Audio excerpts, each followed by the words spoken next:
மேற்கு திசையில் நாளெல்லாம் நச்சரித்த கதிரவன் மறையத் தொடங்கியது. கிழக்கு திசையில் ஒரு வளையம் வளரத் தொடங்கியது. நான் அலைகளோடு கதைத்து கொண்டிருந்தேன். காற்று என்னை தழுவிக் கொண்டிருந்தது. தூரத்தில் ஒரு வண்ணத்து பூச்சி, மிகவும் பழக்கப்பட்ட வண்ணத்து பூச்சி. என் மனதில் அது ஒட்டிச் சென்ற நினைவு வண்ணத்தினை கொண்டு அந்த வண்ணத்து பூச்சியை அடையாளம் கண்டு கொண்டேன். என்னை பார்த்து சிரித்தது.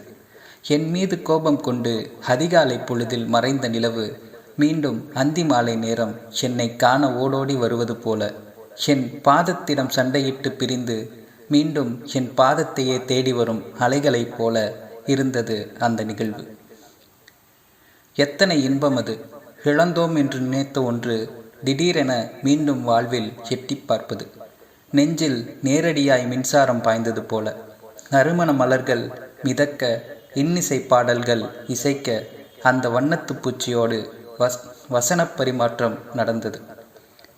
இன்னுமா என் ஞாபகம் என்றது அந்த வண்ணத்து பூச்சி. பதிலேதும் சொல்லாமல் சிரித்து கொண்டே நினைவு இன்பங்களை அதற்கு எடுத்துச் சொன்னேன். கண்ணீர் தரும்ப என் விரல் விட்டு பறந்தது. சிரித்து கொண்டே ரசித்து கொண்டேன். அது மறைய மறைய கண்கள் கண்ணீரால் நிறையத் தொடங்கியது. நம் வாழ்வில் சில உறவுகள் வண்ணத்து பூச்சியைப் போல திடீர் வருகை தரும், வண்ணம் தரும், இன்பம் தரும், பிடித்து போகும். என்ன செய்ய?